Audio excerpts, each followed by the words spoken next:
Ẹ̀yin tẹ́ ń bá wa wo àwọn videos wa, ẹ ṣé o, ẹ kú gbogbo ìgbà wa. Ẹ ṣé tẹ́ ń help wa láti grow. Ẹ jọ fídíò tí ń tún mú wá léni, ẹ bá mi wò, kẹ bá mi like, kẹ bá mi share, kẹ bá mi comment, kẹ dẹ̀ bá mi subscribe. Ọwọ́ tẹ fi ń comment, tẹ fi ń share, tẹ fi ń like, ẹ ní fi gbọ́ ọmọ sí lágbára Ọlọ́run. Ẹ ní fi gba lẹ́tà ìbànújẹ́ o. Ire ayọ̀ lẹ máa fọwọ́ yín ṣe o lágbára Ọlọ́run. Ẹ ṣé. A kú gbogbo rògbòdìyàn tó ń lọ nílé ayé o. Ọmọ bumper to bumper ni for the past few days yìí o. Anybody tó bá ṣe èrè wọn ẹgbà yẹn pọ̀ o. Ẹgbà yẹn pọ̀ o. Mo gbé fún yín nínú odò nation. Mi ò ní iṣẹ́ yín o. Ẹ nà ya láya anybody pa. Ẹ ti fẹ́ nà wọ́n pa o. In fact, àánú wọn gan tún wá ń ṣe mí. Odò nation ẹ ń nà yàn fa. Tẹ́ bá kó ẹgbà fún yàn báyìí gbogbo brain ẹ máa reset ni. Who born monkey wèrè? Ta ló mọ wèrè rí? Ọlọ́run ṣe. Odò nation gánà ayé fa. In tó fi dáa tó jẹ́ pé tọ́n bá ti ń pọ́nyàn lé. Tọ́n bá ti ń pọ́nyàn lé. Ó máa ń dá kẹ́niyẹn náà kó ṣe kíni. Kó pọ́nra ẹ̀ lé. Your nails is a little bit sharp. Mo ṣe gé ní àná ni now. Why is it so? Kí ló máa ń jẹ́ kí nails àwọn ọmọ kékeré sharp báyìí gan-an? I trimmed it down a few days ago. Ọmọ ó lọ fà gan o. Tọ́n bá ti ń pọ́nyàn lé ó máa ń dá kéèyàn náà máa pọ́n rẹ̀ lé. Tọ́n bá ti ń pọ́nyàn lé ó máa ń dá kéèyàn náà pọ́n rẹ̀ lé. Okay mọ̀mọ́. Mo ṣe sọ fún yín, èmi ò ní jà tèmi fẹ́ bá yín jà. Mo lé mi ò jà sẹ́, ṣé ń wáìnì wá ni? Àní mi ò ráyè. Àló lórí burúkú aláyé bàjẹ́ Tina, ọmọ òfò ọmọ ìrankíran. Ọmọ tó ń dojú ti bàbá ẹ̀. Ṣódókò PS Homes and Property, yes or no? Aláyé bàjẹ́ Tina. Ọmọ tẹ́ pé òbu ẹ̀ ó ti ṣe kíni? Ó ti fi ṣe promo lórí Facebook fracas. Kò bá wá sínú fracas wọ́n dẹ̀ ń do mọ́ yín lára. Ṣódókò Frank Balẹ̀, ṣé Frank Balẹ̀ fọwọ́ sí lóbò, yes or no? Question tá à ń bi yín léèrè nìyẹn. Tẹ́ bá ti answer question yẹn, tẹ́ ẹ gbé receipt síta. We can now move on to the other ones. You can now ask me more questions. You're asking me questions about myself? Àbí? Èmi náà wá ń béèrè lọ́wọ́ titi yín. Ṣé Frank Balẹ̀ dó Tina àbí kò dó? Ó tún lẹ́nìkan tí mo tún rántí títí náà dó. Mo rántí ẹ̀ lẹ́ǹkan. Ta lẹ́ni ẹ náà mo dẹ̀ fẹ́ kọ sílẹ̀ mo tún gbàgbé. Mo ṣàrántí ẹni ẹ lẹ́ǹkan mo wá rò pé mo gbàgbé kí n sọ ẹni yẹn mọ́ lánàá. Mo rántí. Shoe music tó fẹ́ ṣe kíni? Tẹ́ ẹ fẹ́ tì mọ́ Frank Balẹ̀ lọ́rùn. Tẹ́ ẹ fẹ́ tì mọ́ ọmọ yín lọ́rùn. Ìyẹn olórí burúkú aláyé bàjẹ́ Tina ọmọ òṣì ọmọ òfò. Ìjẹ́ ó dó Tina àbí kò dó? We need answer for all this stuff. Gbogbo àwọn wèrè tó ń bá ìjà lórí Facebook mo kàn wò pé kí ló kàn mí ó ń pẹ́. Ó mọ̀ èmi ò ní láti wá máa sọ pé kí o. You did kíní kan. Kémi máa make a look bí ìgbà tó jẹ́ pé bí ìgbà tó jẹ́ pé don't put anybody is doing life here. Kí ló kàn mí pẹ̀lú ènìyàn? Kí wọ́n máa make a look bí ìgbà tó jẹ́ pé mo fẹ́ máa gbéyàn kan mọ́ra Ọlọ́run má jẹ́. Máa many times tó pè mí nípa àmẹ̀bọ. Mọrú èpè tó máa ń gbéṣẹ́. Bọ̀ kí ló kàn mí àti yín papọ̀? Ṣé mo rán yín ni? Come and lie that come and gbé ṣépè with the Bible that you did not call me and say Dorcas ìwọ ṣe wá gbọ́n báyìí àmẹ̀bọ lórí burúkú yẹn kíní kan ṣebí torí ẹ̀ ní wọ́n fi bà page ẹ̀ jẹ́ tó flag ẹ̀ dànù. Ṣé mi rí pé lórí burúkú ni gbogbo wọn ni ìwọ hate ẹ̀ as a matter of fact ó tiẹ̀ ṣe kíni ó wá kó àwọn ọmọ ó wá ń sọ fún wọn kó máa wá sórí page kán wá máa ṣe kíni kán wá máa ṣe show ńbẹ̀ àbó orí kan ìjọ tí ń bá máa gbé voice yín síta orí Facebook máa dàrú bọ́ èmi máa yín nǹkan mi jẹ ni torí nǹkan tá a fẹ́ ṣe kíni bá a ṣe fẹ́ mú ó sì ṣe kíni ó sì pọ̀ nílẹ̀.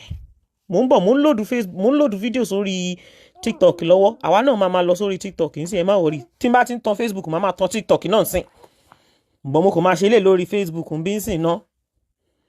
Ṣé ẹ lè fi Bíbélì búra kẹ́ ẹ ṣépè sí pẹ̀ sọ bẹ́ẹ̀?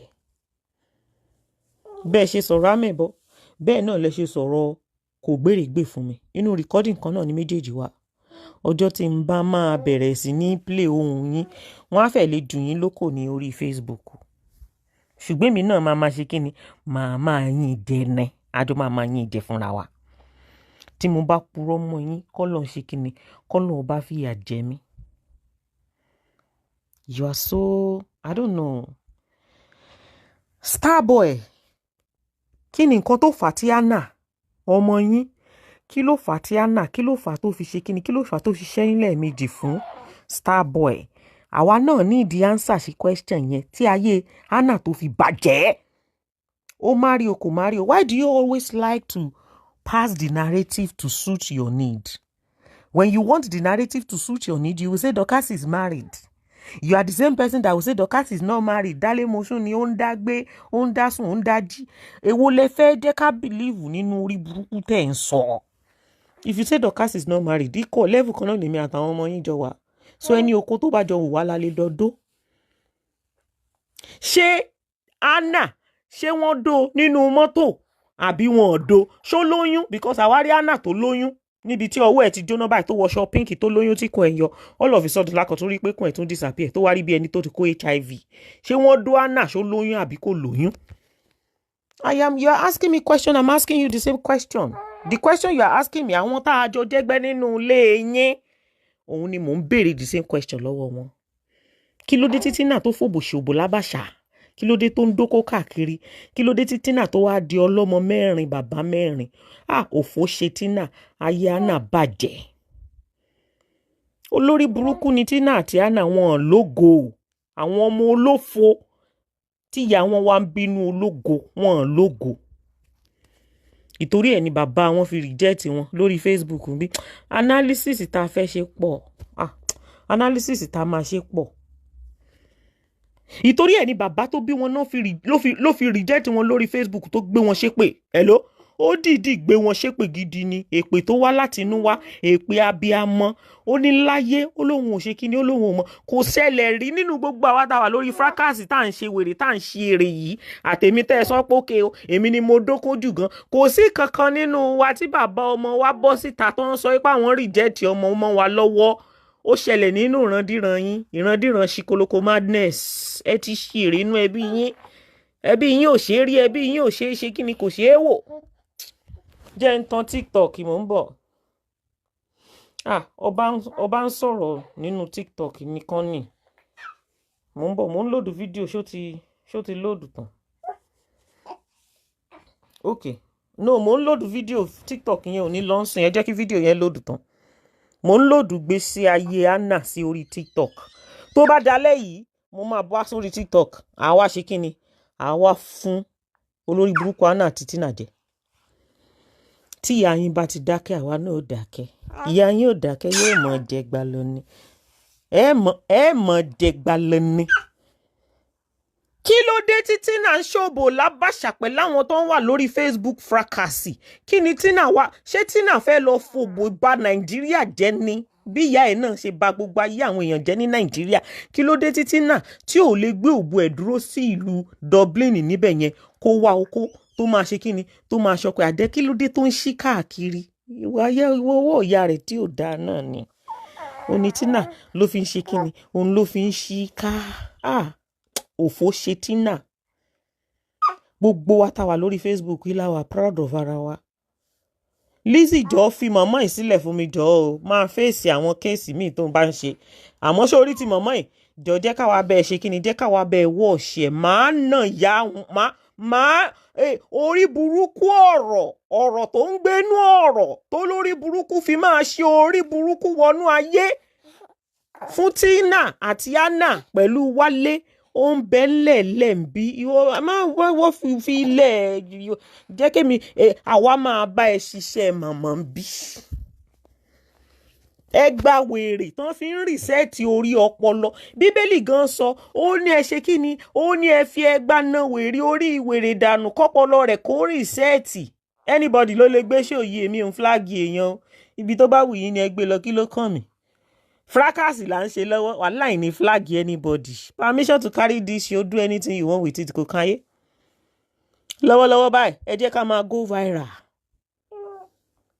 Mọ̀mọ́ lòun fẹ́ báyé Dorcas jẹ́, àbí bẹ́ẹ̀ kọ́? Ìyá tó jẹ́ pé gbogbo òbó tínà ó ń ṣèpin ni. Ó wá dúró kó tó ti wọnú òbó tínà nìkan. Ṣé wọ́n ṣépè oko fún tínà ni? Àbáyé tínà fẹ́ bàjẹ́. Tínà onídọ̀tí oníranù elébi.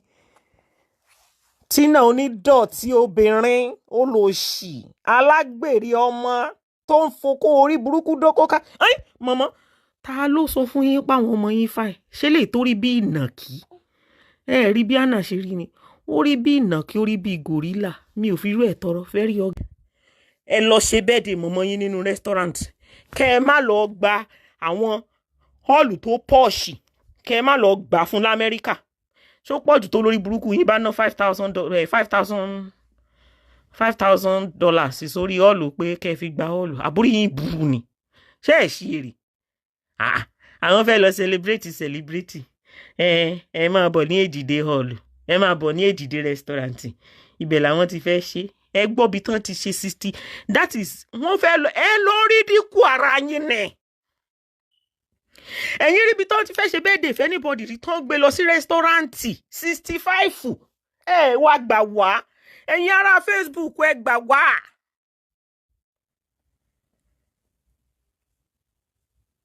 Mọ́mí Yínká kí fẹjọ́ kí lórúkọ hall tẹ́ ti ṣe party yín yẹn mà? Èló ni hall yẹn? Mi ò lè gbà káwọn ọmọ òṣì kan dójú ti màmá. Olórí burúkú làwọn ọmọ yẹn. Olórí burúkú wọn ò mọ̀jú kán máa gbà lọ́wọ́ mọ̀mọ́ lọ. Ẹ jọ̀ọ́ mà, ẹ fún mi ní àdírẹ́sì hall yẹn. Mo fẹ́ pè wọ́n pé kán jọ kán bá wa sẹ́ẹ̀tì kinní sílẹ̀ fún mọ̀mọ́. Tán bá ti bí yín re. God. Because mo ti ń wò látọjọ́ ìtẹ́ ẹ ṣáà ń kọ invitation. Gogo 90s loading fún 65 years old. Ẹ rí ibi tó ti ṣẹlẹ̀ rí. Orí burúkú 90, ikú 90s loading. Orí burúkú 90s loading. Ẹ rí ibi tán ti ṣe rí nínú hall. Tán bá bí yín re. Ẹ má jẹ́ kí party yín kó beat gbogbo àwọn party tí mo máa ń ṣe sí Nàìjíríà. Tán bá bí yín dáa, kí mọ̀mọ́ yín mọ̀ sí after party. Kó dẹ̀ wo very exclusive dress. Kí n rí lórí Facebook yìí. Ẹ mọ̀ pé wèrè wọlé tọ̀ yín wá. Ẹ ti tọ́ wèrè ń jà o. Ẹ ti tọ́ wèrè ń jà. Ẹ jẹ́ olórí burúkú pàǹborí borá àyà. Ṣó pọ̀jù tó lórí burúkú? Kí ni mò ń sọ? $5,000 báwo? Tẹ́ ẹ bá gbé $10,000 sílẹ̀. So olórí burúkú yín, aláyé bàjẹ́ yín, mẹ́rin márùn nínú yín, ẹ lè pera yín jọ pé ó yá ìwọ kó 2,000 wá. Ẹ̀yin márùn péré. Ẹ̀yin márùn péré. Ẹ lè kó $2,000 jọ. Ńgbẹ́ pélé bí ní gbogbo yín. Ẹ̀wọ̀n àwọn náà dà. Àwọn náà dà àárí wọn. Ibẹ̀ rí gbogbo wọn ṣe rí àwọn pàṣí wọ̀bọ̀wọ̀bọ̀. Tán bá ti bí yín re. Kẹ́ ẹ má dà $2,000 ẹ̀yin márùn. Kẹ́ ẹ kó $10,000 jọ. Wípé ẹ fẹ́ fún ya yín ní befitting burial. Befitting burial. Pé ẹ fẹ́ fún ní befitting burial. Kẹ́ ẹ lọ san $10,000 fún ọ̀lù tó máa pọ́ọ̀ṣì. Kẹ́ ẹ ṣe kí ni? Kẹ́ ẹ lẹ́ẹ̀ fẹ́ ṣe befitting burial fún ya yín. Káyé yín wá bàjẹ́ sí mi lọ́wọ́. Mo ti ń lọ. How many minutes ni ya yín fi sọ̀rọ̀? Ó dà pé bí 30 minutes náà ni. A tún lè padà wá lálẹ́ yìí o. Odonation ẹ bá mi share ètò yìí o. Odonation show yìí ó wà lórí YouTube tó ń tàrí tìrìtì. Ẹ lọ sórí YouTube ẹ fi kọ́mẹ́ǹtì bá bẹ̀ jẹ́. Odonation ẹ jẹ́ á máa lọ. Ó dàbọ̀. All is like 10 to $15,000 in America. Tán bá bí wọn dá ṣe. Ṣé ẹ mọ̀ pé mi ti ẹ̀ sì ní pókè bóyá torí status ẹ mọ̀ pé oríṣiríṣi status celebrity ló wà. Ipe torí status celebrity ìyá wọn torí pé ó lò díẹ̀. Ipe bóyá kán gbó ní $5,000 fún. But mo tún wá wò pé àbáwò lèèyàn ṣe máa ní I'm a 50 million blog. I carry you to 50 million blog. I blog you with certified blogger with I am a public figure. Tán bá bí yín re. Tẹ́ ẹ bá ti fẹ́ tẹ́ lọ́wọ́ mi. Ẹ gbé ìyá yín lọ sí restaurant kẹ́ lọ ṣe party fún bẹ́ẹ̀. Ẹ wá mọ̀.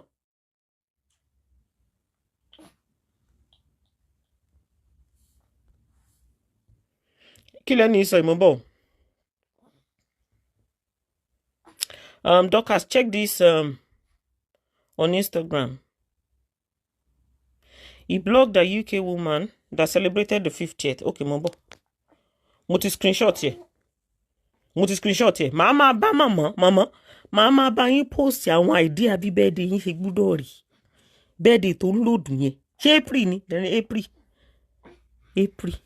January, February, March, April. Kí ló dé tẹ́ ṣe ní March? Ara ẹ pé ẹ lọ́gbọ́n náà nìyẹn. Ó bá pé ẹ lọ́gbọ́n ni ọjọ́ birthday mọ̀mọ́ gan ló yẹ kẹ́ ẹ ṣe ní America ń bẹ. But tán bá bí yín re sẹ́. Tẹ́ ẹ bá ti mọ̀ pọ́n bí yín re. Ẹ̀yin lo concept pé ẹ fẹ́ gbé ìyá yín lọ sí rẹ́sítọ́ráǹtì. Tán ti lọ ń jẹ oúnjẹ $3, $5. Tẹ́ ẹ bá tiẹ̀ fẹ́ lọ rú rẹ́sítọ́ráǹtì yẹn lẹ́yìn ìgbà tẹ́ ẹ bá parí pátì mọ̀mọ́ tán. Òun lẹ gbọ́dọ̀ ṣe kí ni lẹ gbọ́dọ̀ lọ sí rẹ́sítọ́ráǹtì yẹn pé kí o bóyá ẹ fẹ́ lọ ṣe Thanksgiving service after meal after oúnjẹ ń bẹ̀. Ṣùgbọ́n tán bá bí yín re tẹ́ ẹ bá lọ jẹ oúnjẹ òṣì tẹ́ ẹ lọ jẹ oúnjẹ wèrè nítorí pé ẹ fẹ́ ṣe burial day. Nínú rẹ́sítọ́ráǹtì 65 birthday. Oh my God. Kò burú.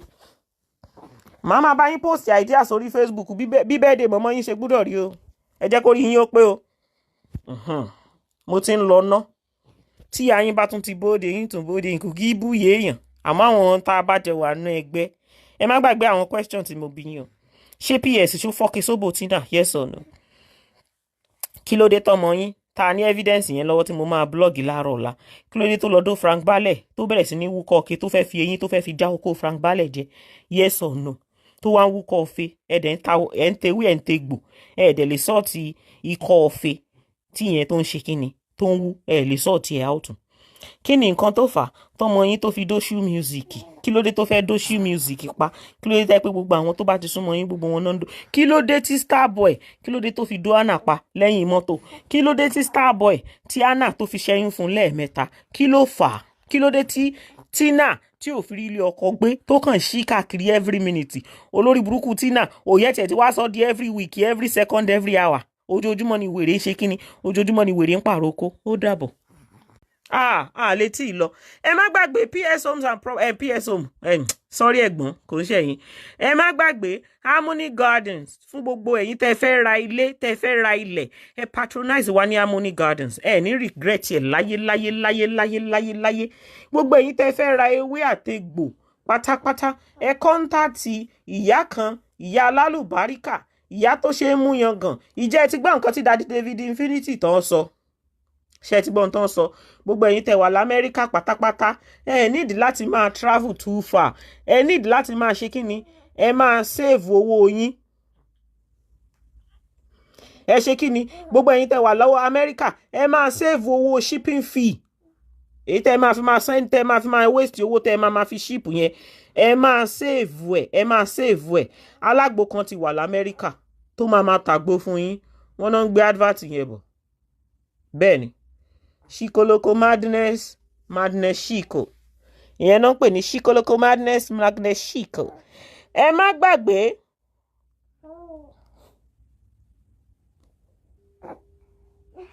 Mo ń bọ̀.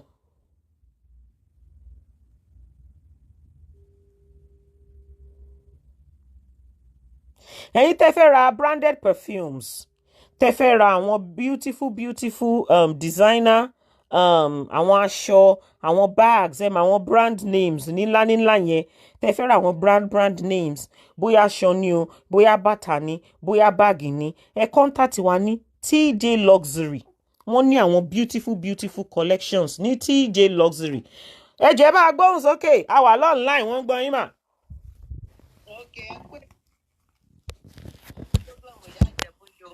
Bí ta ti ń fi ewé àti gbogbo oríṣiríṣi jáde onírúurú àìsàn tó lè máa dà wá láàmú.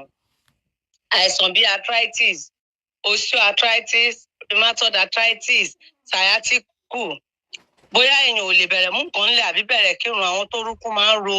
Ẹlòmíì orúkún ẹ̀ á máa wú, ẹlòmíì ọmọ ọwọ́ ẹ̀ ló máa wú. Ẹlòmíì tó bá rìn láti ibìkan síbì kan máa rẹ̀ ẹ́. Ẹlòmíì ò ní lè gbé ẹrù tó bá wúwo tó bá ti ń ṣe níbẹ̀ kàn sí wa. Bákan náà ni àwọn ọkùnrin tó lé lọ́mọgójì ọdún tó ní prostate enlargement. Ẹ máa ní mò ń tẹnu mọ́ gbogbo gbà bẹ́ẹ̀ ni. Nítorí pé àìmọye èèyàn ní nǹkan wọ̀nyí ń ṣe tó hàn dẹ̀ rójútùú sí. ewé àti egbò pọ́nbélé là ń lò nílé iṣẹ́ wa, ó sì ń ran àwọn èèyàn lọ́wọ́. A dẹ̀ ti gba oríṣiríṣi ìrírí àti gba oríṣiríṣi testimony lórí ẹ̀.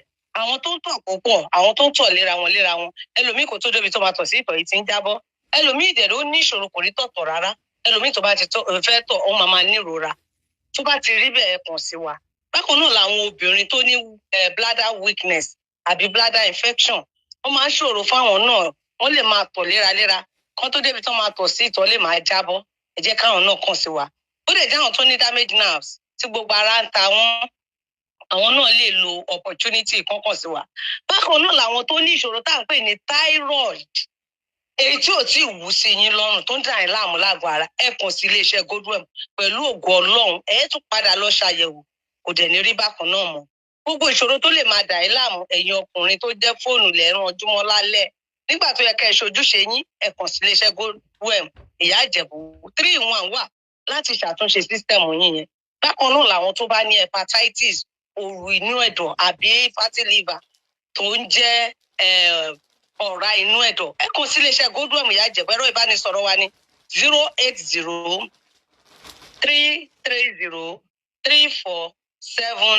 08033034777 08033034777. Kò síbi tẹ́ ẹ wà tégbògi wa ò lè dé o. Ẹ dẹ̀ ní kábàámọ̀ pé patronize wa nítorí pé last bus stop yín ní iléeṣẹ́ Godwem Ìyá Ìjẹ̀bú. Ire o. Ẹ má gbàgbé kẹ́ patronize wa ní Godwem Ìyá Ìjẹ̀bú.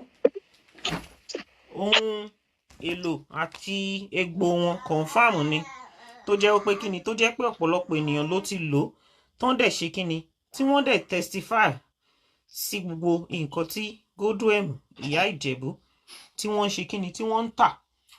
Tí ò bá fake wá, original làwọn máa ń ṣe kíni, original làwọn máa ń ṣe ń bí. Abby's Wellness wọ́n ṣe kíni, wọ́n ń ṣe mega sales lọ́wọ́. Ẹ lọ bá gbóhùn sókè, wọ́n gbọ́ yín online. Ẹ káalẹ́ sà, ẹ káalẹ́ máa o. Láti iléeṣẹ́ Abby's Wellness Solution Hub ní iléeṣẹ́ wa máa ń ṣe series of ọṣẹ spiritual soap, ọṣẹ àánú, favour soap, any ọṣẹ tí ènìyàn bá ń wà lè máa ṣe consultation. And lọ́wọ́lọ́wọ́ bá a máa ṣe first year anniversary sales wa tó máa jẹ́ 50% discount. Ẹni tí tẹ́ bá rà 10,000 tẹ́lẹ̀, àwọn máa tà fún yín ní 5,000 naira. And sales yẹn máa bẹ̀rẹ̀ láti on the 16th down on the 23rd of this month. And delivery wa máa bẹ̀rẹ̀, ó máa start láti on the 30th of this month to on the 3rd of next month. Ẹ try kẹ́ patronize wa o. Ẹ ṣé. Ẹ ṣé ń gbọ́. Thank you. Yes, ma'am. Ẹ má gbàgbé Golden Aiding Cosmetics fún gbogbo ohun ìpara yín tó bá fẹ́ máa dán, tó fẹ́ máa jọ̀lọ̀, tó fẹ́ rí bí ìnàkí, tó fẹ́ ní dúdú tó ṣe ṣìọ̀ṣìọ̀, dúdú tó ṣe ràgàràgà. Contact wa ní GEC Cosmetics. Gbogbo wọn tó fẹ́ ra fabrics pátápátá, àwọn fabrics tó jẹ́ pé tó lè lò, tó lè fi mú aṣọ party, contact wa ní GEC Cosmetics. Àwọn nìkan náà lè ṣe. Gbogbo ẹ̀yin tẹ́ bá wá ní àwọn àgbàlagbà tí àwọn àìsàn àgbà tó ti ń ṣe, tí wọ́n ti ń yàgbẹ́ sára bíi bàbá Tina Ògúnbànwò, tí wọ́n ti ń ṣu, tí wọ́n lè rìn, tó ti ń fọ̀pá rìn, tí bí irú bàbá Tina Ògúnbànwò tí wọ́n máa ń fi ìgbà tí ìgbárùn tó máa ń ṣe kíni, tó máa fi ń reset ọpọlọ ẹ̀ kó tó di páyé ẹ̀ máa jẹ́ normal. Contact wa ní Comfort Homes and Garden. Gbogbo orú nǹkan bẹ́ẹ̀ kò ní máa ṣẹlẹ̀. Wàá máa san change díẹ̀ báyìí ni. Hello? Change díẹ̀ báyìí òun ni wàá máa san ní kíni, ní iléeṣẹ́ wa, tó jẹ́ pé gbogbo àwọn tẹ́ ẹ ní tó ní ṣikoloko madness bíi bàbá Tina Ògúnbànwò tọ́pọlọ ẹ̀ ò pé tán ti fẹ́ nàpa, tó ń yàgbẹ́ sára, tó ń disgrace gbogbo àwọn tó wà ládùúgbò. Hello? Tó ń disgrace gbogbo àwọn tó wà ládùúgbò pátápátá. Wọ́n máa bá yín look after wọn. Wọ́n á rí àwọn àgbàlagbà tó máa rí bíi títí wọn, tán jọ máa ṣeré pásò wọn ní wà lonely. Àlàáfíà fún yín o. A tún máa padà wá.